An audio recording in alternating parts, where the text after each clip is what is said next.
Hello. ನಮಸ್ತೆ madam, ತಮ್ಮ ಹೆಸರು? ನಮಸ್ತೆ ಮೇಡಮ್, ನಾನು ಸಾನಿಕಾ ಅಂತ ಮೈಸೂರಿಂದ. ಓಕೆ, ಡೇಟ್ ಆಫ್ ಬರ್ತ್ ಹೇಳಿ. ತಮ್ಮ ಬಗ್ಗೆನೇ ಕೇಳಬೇಕಾ? 8/10. ಓಕೆ, 8/10. 1994. ಓಕೆ, ಹುಟ್ಟಿದ ಸಮಯ? 2:30 ಮಧ್ಯಾಹ್ನ. 94. 2:30 ಮಧ್ಯಾಹ್ನ PM. ಏನು ಪ್ರಶ್ನೆ ನಿಮ್ಮದು? ಗುರುಗಳ ಹತ್ರ ಮಾತಾಡ್ತೀನಿ. ಮಾತಾಡಿ ಮೇಡಮ್, ಫ್ರೀ ಕ್ಲಾಸಿಗೆ ಜಾಯಿನ್ ಆಗಿ. ಜಾಯಿನ್ ಆಗ್ತೀನಿ ಗುರುಗಳೇ, ಅದೇ ಅಲ್ಲಿ ಕಾಲ್ ಮಾಡೋಣ ಅಂತ ಸುಮ್ಮನಾದೆ. ಇಲ್ಲ, ಬೇಗ ಜಾಯಿನ್ ಆಗಿ. ಇವಾಗ ಸಾಫ್ಟ್ವೇರ್ ಎಲ್ಲ ಸರೋಯ್ತು. ಇಲ್ಲಿ ಏನಾಗುತ್ತೆ ಗೊತ್ತಾ, ಒಬ್ಬನ ನಂಬರ್ ಒಬ್ರಿಗೆ ಕಾಣಬಾರ್ದು ಅನ್ನೋ ಥರನೇ ನಾವು ಮಾಡಿದ್ವಿ. ವಾಟ್ಸಪ್ ಗ್ರೂಪ್ ಅಂದ್ರೆ ಏನಾಗುತ್ತೆ ಗೊತ್ತಾ, ಒಳ್ಳೇದು ಹಂಗ್ ಮಾಡಿರೋದ್ರಿಂದಾನೇ ಒಳ್ಳೇದು ಗುರುಗಳೇ. ಯಾಕೆಂದ್ರೆ ಎಲ್ಲಾರು ಕಾಪಿ ಮಾಡಿ ಅವ್ರದೇ ಓನ್ ಗ್ರೂಪ್ ಮಾಡ್ಕೋತಾರೆ, ಸೊ ಡಿಸ್ಟರ್ಬ್ ಆಗುತ್ತೆ. ಸೊ ನೀವ್ ಹಿಂಗ್ ಮಾಡಿರೋದು ಒಳ್ಳೇದೇನೆ. ಅದಕ್ಕೆ ಇಲ್ಲ, ಟೈಮ್ ಆಯಿತು ಅದನ್ನ ಮಾಡೋಕ್ಕೋಸ್ಕರ. ಇಲ್ಲ, 750 ಜನ 800 ಜನ ಬುಕ್ ಆಗಿದ್ದಾರೆ. ಓಕೆ ಗುರುಗಳೇ, ನಂದು ಇದು ಜಾತಕದಲ್ಲಿ ಗುರು ರಾಹು ಇದೆ 10ನೇ ಮನೆಯಲ್ಲಿ. ಅದ್ರದ್ದು ಎಫೆಕ್ಟ್ ಏನು? ಯಾಕೆಂದ್ರೆ ನಾನು PhD ಮಾಡ್ತಾ ಇದ್ದೀನಿ, ಇನ್ನೊಂದು ವರ್ಷ ಇದೆ. ಸೊ ಎಷ್ಟೇ ಉನ್ನತ ಸ್ಥಾನ, ನಂದೆಲ್ಲ ರ್ಯಾಂಕಿಂಗ್ ಅಲ್ಲೇ ಪಾಸ್ ಆಗಿ ಕೆಲಸ ಸಿಕ್ಕಿದ್ ನನಗೆ. ಟೀಚಿಂಗ್ ಫೀಲ್ಡ್ ಅಲ್ಲಿ ಇರೋದ್ ನಾನು. ಸೊ ಅದಕ್ಕೆ ಕೆಲ್ಸದಲ್ಲಿ ಸ್ವಲ್ಪ ಇದಿಲ್ಲ ಗುರುಗಳೇ. ಅಂದ್ರೆ ನನಗ್ ಟ್ಯಾಲೆಂಟಿಗೆ ತಕ್ಕಂಗೆ ಇಲ್ಲ ಸಂಬಳ. ಸೊ ಏನ್ ಎಫೆಕ್ಟ್ ಆ ಗ್ರಹದ್ದು, ಆ ಕಾಂಬಿನೇಷನ್ ಏನು ಅಂತ 10ನೇ ಮನೆದ್ ಬಗ್ಗೆ ಹೇಳಿ ಗುರುಗಳೇ. ಇಲ್ಲಿ 10ನೇ ಮನೆ ಏನಂತೆ, ಗುರು ಮತ್ತೆ ರಾಹು ಗ್ರಹ ಇದಾರಲ್ವಾ, ಗುರು ರಾಹು ಬುಧ ಶುಕ್ರ ಗ್ರಹನೂ ಇದ್ದಾರೆ. ಎಲ್ಲಾರ್ಕಿನ್ನ ನಂಬರ್ 1 ಅಲ್ಲೇ ಪಾಸ್ ಆಗ್ತಿದ್ದೆ, ಡಿಸ್ಟಿಂಕ್ಷನ್ ರ್ಯಾಂಕಿಂಗು. ನೋಡಿದ್ರೆ ಇಲ್ಲಿ ಸಂಬಳನೇ ಕಡಿಮೆ. ಅದಕ್ಕೆ ಏನ್ ಎಫೆಕ್ಟ್ ಆ ಗ್ರಹಗಳ್ದು ಅಂತ. ಇಲ್ಲೇನಾಗುತ್ತೆ, ಶುಕ್ರ ಮನೆಯಲ್ಲಿ ಗುರುಗ್ರಹ ಇದ್ದಾಗ ಅಷ್ಟೊಂದು ವಿದ್ಯೆ ಏನೇ ಮಾಡ್ರೂ ಅವ್ನು ತೊಂದರೆ ಕೊಡ್ತಾನೆ. ವಿದ್ಯೆ ಇದೆ ಗುರುಗಳೇ. ಅಲ್ಲಲ್ಲ, ವಿದ್ಯೆ ಇರುತ್ತೆ. ಯಾಕಂದ್ರೆ ಬುಧ ಗುರು ಇದ್ರೆ IAS ಆಫೀಸರ್ IPS ಆಫೀಸರ್ ನಾವೇ ಪ್ರಿಡಿಕ್ಷನ್ ಮಾಡಿದ್ದೀವಿ ಅಲ್ವಾ. ಎಷ್ಟೋ ಜನಕ್ಕೆ ನಾವು ಹೇಳಿದ್ದೆ, ಗುರುನು ಬುಧನು ಸೇರಿದ್ರೆ IAS IPS ಆಗ್ಬೋದು. ಟ್ರೈ ಮಾಡಿದ್ದೆ ಗುರುಗಳೇ, ಎಲ್ಲ ಇದ್ ಮಾಡಿ ಆಮೇಲೆ ಈ ಫೀಲ್ಡಿಗೆ ಬಂದಿದ್ ನಾನು, ಮೆಡಿಕಲ್ ಫೀಲ್ಡ್ ಅಲ್ಲಿ. ಅದಕ್ಕೋಸ್ಕರ ನಾನು ಓದಿದ ತಕ್ಕಂಗೆ ಸಂಬಳ ಇಲ್ಲ. ಅದೊಂದು ಏನ್ ಎಫೆಕ್ಟ್ ಅದು ಹೇಳಿ, 10ನೇ ಮನೆ ಬಗ್ಗೆ ಹೇಳಿ. ಇಲ್ಲಿ 10ನೇ ಮನೇಲಿ ಶುಕ್ರ ಸ್ಟ್ರಾಂಗ್ ಆಗಿರೋದ್ರೆ ನೀವು ಕೆಲ್ಸಕ್ಕೆ ಹೋಗೋದಲ್ಲ ಓನ್ ಬಿಸ್ನೆಸ್ ಮಾಡಬೇಕು.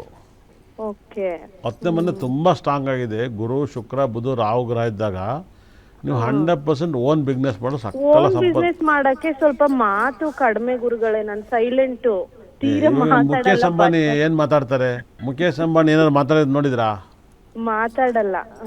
Only son TV owner Dayanidhi Maran ಏನಾದ್ರು ಮಾತಾಡೋದು ನೋಡಿದ್ರಾ? ಸ್ವಲ್ಪ ರ್ಯಾಶ್ ಆಗಿರ್ಬೇಕು, ಎಲ್ಲದಕ್ಕೂ ರೆಡಿ ಇರ್ಬೇಕಲ್ವಾ ಓನ್ ಬಿಸ್ನೆಸ್. ಇಲ್ಲ, ರಾಂಗ್ ಕಾನ್ಸೆಪ್ಟ್ ಮೇಡಮ್. ನಾವು ರಾಶ್ ಆಗಿದ್ದಷ್ಟು ನಮ್ಮ ಲೈಫನ್ನು ನಾವೇ ಹಾಳು ಮಾಡ್ಕೊತೀವಿ. ತುಂಬ ಸಾಫ್ಟ್ ಆಗಿದ್ದಷ್ಟು ತುಂಬ ಹಣವನ್ನು ಗಳಿಸ್ಬೋದು. ಏನು ಹೇಳಿ? ಸಾಫ್ಟ್ ಇದ್ರೆ ಜಾಸ್ತಿ ಹಣ ಗಳಿಸ್ಬೋದು. ಮಾರ್ವಾಡಿಸ್ ಎಲ್ಲ ನೀವು ಮಾಡೋದು, ನೀವು ಗೋಲ್ಡ್ ಅಡ ಇಟ್ಕೊಳ್ತಾರೆ, ಎಷ್ಟು ಲಿಟಿಗೇಷನ್ ಪ್ರಾಪರ್ಟಿ, ಆದರೆ ಅವ್ರು ಏನು ಮಾತಾಡೋದೇ ಇಲ್ಲಪ್ಪ, ಸೈಲೆಂಟ್ ಅಲ್ವಾ ಅಲ್ವಾ. ಇವಾಗ ಏನು ಮಾತಾಡೋದೇ ಇಲ್ಲಪ್ಪ, ಎಷ್ಟು ಟಾಪ್ ಹೀರೋ ಆಗಿದ್ದಾರೆ. ಹೌದು.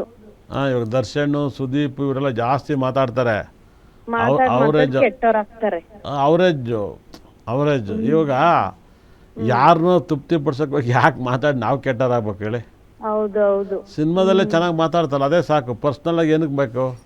2ನೇ ಮನೆ ಶನಿ ಸ್ವಲ್ಪ ಸೈಲೆಂಟ್ ನಾನು. ಅದು ಏನ್ ಮಾಡ್ಬೋದು ಹೇಳಿ? 2ನೇ ಮನೇಲಿ ಶನಿ ಇರೋದ್ರಿಂದ ಏನಾಗುತ್ತೆ, ನಿಮ್ಗೆ ಯಾರು ನಿಮ್ಮ ಕುಟುಂಬದಲ್ಲಿ ಅಲ್ಪಾಯಸಿ ಸತ್ತೋಯ್ತಾರೆ. ಓಕೆ, ಅದು ಹಂಗೆ ಆಗಿದೆ ಗುರುಗಳೇ. 5 ವರ್ಷ 10 ವರ್ಷಕ್ಕೆ ಒಬ್ಬೊಬ್ರು ಹಂಗೆ ಆಗ್ತಾ ಇದ್ದಾರೆ. ಹೌದು, 2ನೇ ಮನೇಲಿ ಶನಿ ಗ್ರಹ ಇದ್ರೆ ಅಲ್ಪಾಯಸಿ. ಅದೇ ಥರ ನಿಮಗೆಲ್ಲ ಲೇಟು, ಭಾಳ ಬೇಜಾರ, ಮಕ್ಕಳಾಗೋದು ಲೇಟು, ಆ ಮಗು ಆದರೆ ಈ ಮಗು ಆಸೆ ಜಾಸ್ತಿ, ಈ ಥರ ಎಲ್ಲ ಲೇಟು. 2ನೇ ಮನೇಲಿ ಶನಿ ಇದ್ರೆ ನೀವು ನಿಮ್ಮ ಅಪ್ಪನ ಮನೆ ಮಕ್ಕಳು, ಗಂಡನ ಮನೆ ಮಗಳಲ್ಲ ನೀವು. ಮಾವನ ಮನೆ ಸೊಸೆ ಅಲ್ಲ ನೀವು, ಅಪ್ಪನ ಮನೆಗೆ ಮಗಳೇ. ಮದುವೆ ಆದರೂ ನೀವು ಅಪ್ಪನ ಮನೆ ಅಂದ್ರೆ ತುಂಬ ಇಷ್ಟ.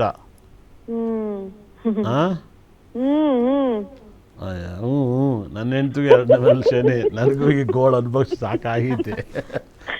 ಗ್ರಹಗಳು ನಿಮ್ಮನ್ನು ಬಿಡಲ್ವಲ್ಲ ಗುರುಗಳೇ, ನಾನು ಅದೇ ಹೇಳೋದು. ಅಂದ್ರೆ ನಾವ್ ಎಕ್ಸ್ಪೀರಿಯನ್ಸ್ ಮಾಡ್ತೀವಿ. ಆ ಕಾರಲ್ಲಿ ಹಾವಿದ್ದಿದ್ದು ಅಥವಾ ಇನ್ನೊಂದೇನೋ ಒಂದು ಸಮಸ್ಯೆ ಆಗಿದ್ದು, ನೀವ್ ಹೇಳ್ತೀರಾ ಕುಂಭರಾಶಿಗೆ ಚೆನ್ನಾಗಿದೆ ಅಂತ. ಬಟ್ ನಾನ್ ನೋಡ್ದಂಗೆ ಎಷ್ಟೊಂದು ಅವ್ರಿಗೇನೆ ಎಫೆಕ್ಟ್ ಆಗಿದೆ ಗುರುಗಳೇ. ಅವ್ರಿಗೇನೆ ಎಷ್ಟೊಂದು ಸಮಸ್ಯೆ ಬಂದಿದೆ. ಅದು ಹೆಂಗಂತ ನನಗೂ ಅರ್ಥ ಆಗ್ತಿಲ್ಲ. ಅದು ಇಲ್ಲೇನಾಗುತ್ತೆ, ಅವ್ರವ್ರ ದಶೆ ಮೇಲೆ ಆಗುತ್ತೆ. ನಮಗೆ ಕುಂಭರಾಶಿಗೆ ಏನಾಗುತ್ತೆ, ರಾಹು ಗ್ರಹ ರಾಶಿಗೆ ಬಂದಾಗ ಎಲ್ಲರಿಗೂ ತೊಂದರೆ ಕೊಡ್ತಾರೆ. ಆಮೇಲೆ ಇವಾಗ ಕುಜ ಅಷ್ಟಮಕ್ಕೆ ಹೋದಾಗಲೂ ತೊಂದರೆ ಕೊಡ್ತಾರೆ, ಅದು ಅದ್ರಲ್ಲೂ ಸಹಜ. ರಾಹು ಭುಕ್ತಿ ರಾಹು ದೇಶ ನಡೆಯೋರ್ಗೆ ಇದ್ದಿದ್ದು ಜಾಸ್ತಿ ಅಂತೀರಾ? ಹೌದೌದು, ನಮಗೆ ದೆಸೆಗಳು ಕೆಟ್ಟಿದ್ದಾಗ ಅಟ್ಯಾಕ್ ಮಾಡುತ್ತೆ. ಇವಾಗ ನಾನು ಎಲ್ಲವನ್ನೂ ಅನುಭವಿಸಿದ್ರಿಂದ ನಿಮ್ಗೆ ಹೇಳ್ತಾ ಇದ್ದೀನಿ ಮೇಡಮ್ ಅವರೇ, ನಾನು ಎಲ್ಲವನ್ನೂ ಅನುಭವಿಸಿದ್ದೀನಿ. ಈಗ ನೀವು ಕಾರ್ ನಂಬರ್ ತಗೊಂಡ್ರಿ, ಅದು ಈ ವರ್ಷ ಡೇಂಜರು, ಬಟ್ ಅದು ಬೇಕು ಅಂತ effect ತಗದ್ದೆ ಪಡೀತಾ ಇದೆ. ನಾನು ಬೇಕಾದ್ರೆ ಇಲ್ಲ, ನನ್ನ ಕಾರ್ ತುಂಬ ಚೆನ್ನಾಗಿದೆ, ನಾನು ಬೆಂಚ್ ಕಾರ್ ಓಡಾಡ್ರು ಅಷ್ಟು ಸಮಾಧಾನ ಆಗಲ್ಲ, ರೇಂಜ್ ರೋಲ್ವೇ. ಇವಾಗ ನಾನು ಆರ್ ಅದೇ ದುರಂತದ ನಂಬರ್ ಅಂತ ಹೇಳಿದ್ರಲ್ಲ. ಹೌದು, ನಾನು ಯಾವಾಗಲೂ ಹೇಳ್ತೀನಿ 18ನೇ ತಾರೀಕೆ ತಗೊಂಡೆ ಕಾರ್ನ. ನಾನು ಯಾವಾಗಲೂ ಯಾವ್ದು ಹೇಳ್ತೀನಿ ಅದು ಮಾಡ್ತೀನಿ, ಏನಾಗ್ಬಿಡ್ತೀನಿ ನಾನು ಹೇಳ್ಬಿಡ ದೊಡ್ಡದಲ್ಲ, ನಾನು ಅನುಭವಿಸ್ಬೇಕಲ್ಲ. ಅಯ್ಯೋ, ನೆನ್ನೆ ಫ್ಲೈಟಲ್ಲಿ ಬರ್ತಿದ್ದೆ, ನಂಗೆ ಭಯ ಬಿದ್ದೋದೆ. 874 ಫ್ಲೈಟ್ ನಂಬರ್ ಇದು ಯಾಕಪ್ಪ ಬರ್ತಿದ್ದೀನಿ. ಜೀವ ಕೈಲಿ ಇಟ್ಕೆ ಬಂದೆ ನಾನು, ಎಲ್ಲಿ ಒಗ್ಗಿಗೆ ಅಂತವ. ಈಗ ದಪ್ಪ ಆಗದ್ ಯಾವ ಗ್ರಹದ ಕಾಂಬಿನೇಷನ್ ಗುರುಗಳೇ? ಕೆಲವ್ರು ಏನೇ ಮಾಡಿದ್ರು ಸಣ್ಣ ಆಗಲ್ವಲ್ಲ, ಏನ್ ಕಾಂಬಿನೇಷನ್ ಅದು? ಅದು ಗುರು ಶುಕ್ರ. ಓ, ನೀವು ಅಷ್ಟೇ, ನೀವು ಗುರು ಶುಕ್ರ, ನಿಮಗೆ ನೀವು ಬೇರೆ 8ನೇ ತಾರೀಕು ಅಂಡ್ ಇಷ್ಟಪ್ಪ ಬಂದಿರುತ್ತೆ. ಸರ್ ಇಲ್ಲ, ನಾನು ಎಕ್ಸರ್ಸೈಸ್ಗೆ ಹೋಗ್ತಾ ಇದ್ದೀನಿ, 10 kg ಇಳಿಸಿದೀನಿ. ಅದೇ ನೀವು ಕಷ್ಟಪಟ್ಟು ಇಳಿಸ್ತಾ ಇದ್ರ, ಸಣ್ಣ ಆಗ್ಬೇಕು ಅಂತ. ಜನರಲ್ ನಾರ್ಮಲ್ ಬ್ಯಾಟಿಂಗ್ ಆಡ್ಬೇಕಾದ್ರೆ ನೀವು ದಪ್ಪ ಕಾಣ್ತಾ ಇದ್ರಿ. ಸರ್ ತಿನ್ನೋದಂತೂ ಕಂಟ್ರೋಲ್ ಮಾಡಕ್ಕೆ ಆಗಲ್ಲ. ನೀವು ಮಿನಿಮಮ್ ಒಂದು 70 kg 65 kg ದಾಟೋಗಿರ್ತೀರ. ಅಷ್ಟ್ ಜಾಸ್ತಿ ಇದ್ದೆ, ಇವಾಗ ಕಡಿಮೆ ಆಗಿದ್ದೀನಿ. ಒಳ್ಳೇದಾಗಲಿ, ದೇವ್ರು ನಿಮ್ಗೆ ಚೆನ್ನಾಗಿರ್ತೀರಿ. ಧನ್ಯವಾದಗಳು ಕರೆ ಮಾಡಿದ್ದಕ್ಕೆ. ನೆಕ್ಸ್ಟ್ ಕಾಲರ್ ಇದ್ದಾರೆ, ಮಾತಾಡ್ತೀನಿ. ಹಲೋ ಹಲೋ, ನಮಸ್ತೆ ಮೇಡಮ್, ತಮ್ಮ ಹೆಸರು? ನಾವು ಜಯಮ್ಮ ಅಂತ ಮೇಡಮ್. ಜಯಮ್ಮ ಅವರೇ, ಎಲ್ಲಿಂದ ಕರೆ ಮಾಡ್ತಿದ್ದೀರಿ? ನಾವು ಬೆಂಗಳೂರಿಂದಾನೆ. ಓಕೆ, ಯಾರ ಬಗ್ಗೆ ಕೇಳಬೇಕಿತ್ತು? ನನ್ನ ಮಗನ ಬಗ್ಗೆ ಕೇಳಬೇಕಾಯ್ತು ಮೇಡಮ್. ಅವ್ರ ಹೆಸರು ಮತ್ತೆ ಡೇಟ್ ಆಫ್ ಬರ್ತ್ ಹೇಳಿ. ಹೆಸರು ಸತೀಶ್ ಅಂತ. ಓಕೆ, 13/6/92. 92. ಹುಟ್ಟಿದ ಸಮಯ 8:15 8:15. 92 ಶನಿವಾರ. 92. ಹುಟ್ಟಿದ ಸಮಯ 8:15 ಬೆಳಗ್ಗೆ ಅಲ್ವಾ ಮೇಡಮ್? ಅಲ್ಲ, ಸಂಜೆ. ಸಂಜೆ. ಹಾಂ, ಯಾರ್ದು ಮೇಡಮ್ ಅದು ಜಾತಕ? ಜಯಮ್ಮ ಅವರೇ, ನನ್ನ ಮಗಂದು ಸರ್. ಏನು ಮಾಡ್ತಾರೆ ನಿಮ್ಮ ಮಗ? ಫೋಟೋಗ್ರಾಫರ್ ಕೆಲಸ ಮಾಡ್ತಾರೆ. ಹಾಂ, ಸ್ವಲ್ಪ ಆರೋಗ್ಯದ ಬಗ್ಗೆ, ಮದುವೆ ಬಗ್ಗೆ ಕೇಳಬೇಕಾಗಿತ್ತು, ಕೆಲಸದ ಬಗ್ಗೆ.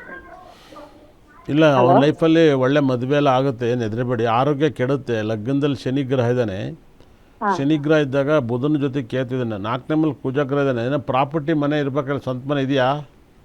ಹಾಂ, ಸ್ವಂತ ಮನೆ, ಸೀಟ್ ಮನೆ ಇದೆ. ಅದು ಯಾವುದೋ ಇದೆಯಾ? ಹಾಂ, ಇದೆ. ಆಗ ಈ ಜಾತಕ ಇದೆ, 100% ಮದುವೆ ಆಗುತ್ತೆ, ಏನು ತಲೆ ಕೆಡಿಸ್ಕೋಬೇಡಿ. ಮದುವೆಗೆ ಒಳ್ಳೆಯ ದಿನ ಬಂದಿತ್ತೆ. ಹಾಗಾಗಿ ಇವಾಗ ಅನುರಾಧ ವೃಶ್ಚಿಕ ರಾಶಿ ಟೈಮ್ ಚೆನ್ನಾಗಿಲ್ಲ. ವೃಶ್ಚಿಕ ರಾಶಿ ಚೆನ್ನಾಗಿಲ್ದಿರೋದ್ರಿಂದ ನೀವು ಸ್ವಲ್ಪ ಹುಷಾರಾಗಿರಿ. ವೃಶ್ಚಿಕ ರಾಶಿ ಟೈಮ್ ತುಂಬ ಬ್ಯಾಡ್ ಆಗಿದೆ, ಅದರಲ್ಲೂ ಅನುರಾಧ ನಕ್ಷತ್ರ, ಅದನ್ನ ಟೈಮ್ ಬ್ಯಾಡ್ ಆಗಿದೆ. ನಿಮ್ಮ ನಡೀತಿರೋ ದಶೆಗೆ ನೀವು ನಮ್ಮಲ್ಲಿ ಸಿಗುವಂಥ ಒಂದು ಡೈಮಂಡ್ ಬ್ರಾಸ್ಲೆಟ್ನ ದಯವಿಟ್ಟು ತರಿಸ್ಕೊಂಡು ಆಕೆನ ಕೇಳಿ. ಡೈಮಂಡ್ ಬ್ರಾಸ್ಲೆಟ್ ನಮ್ಮಲ್ಲಿ ಸಿಗುತ್ತೆ. ಆ ಡೈಮಂಡ್ ಬ್ರಾಸ್ಲೆಟ್ನ ಮರದಲ್ಲೇ ತರಿಸ್ಕೊಳ್ಳಿ. ಯಾಕಂದರೆ ಇವಾಗ ಒಳ್ಳೆ ಟೈಮ್, ಶುಕ್ರ ದಶೆ ನಡೀತಾ ಇದೆ. ಚೆನ್ನಾಗಿತ್ತು. ಅದು ಯಾಕೋ 4 ವರ್ಷದಿಂದ ಇಷ್ಟಪಟ್ಟು ಕ್ಯಾನ್ಸಲ್ ಆಯ್ತು ಗುರುಗಳೇ. ಅದೇ ಟೈಮ್ ಬ್ಯಾಡ್ ಆಗೈತೆ, ಅದಕ್ಕೆ ಡೈಮಂಡ್ ಬ್ರಾಸ್ಲೆಟ್ ಹಾಕೇಳಿ. ಏನು ಹೇಳಿ? ಹಾಂ, ಡೈಮಂಡ್ ಬ್ರಾಸ್ಲೆಟ್ ಆರೋಗ್ಯ ಯಾಕೋ ಸರಿನೇ ಹೋಗಲ್ಲ ಅವನಿಗೆ. ಆರೋಗ್ಯ ನೋಡಿಮ್ಮ, ಬುಧನೂ ಮತ್ತು ಕೇತು ಗ್ರಹ ಇದ್ದಾಗ ಆರೋಗ್ಯ ಹಾಳಾಗುತ್ತೆ. ಮತ್ತು ಶುಕ್ರ ತುಂಬ ಚೆನ್ನಾಗಿದೆ. ನೀವು ಡೈಮಂಡ್ ಬ್ರಾಸ್ಲೆಟ್ ಹಾಕಿ, ನಿಮ್ಮ ಪ್ರಾಬ್ಲಮ್ಸ್ ಇರೋಗುತ್ತೆ, ಪರಿಹಾರ ಸಿಗುತ್ತೆ. ಧನ್ಯವಾದಗಳು ಕರೆ ಮಾಡಿದ್ದಕ್ಕೆ ಜಯಮ್ಮ ಅವರೇ.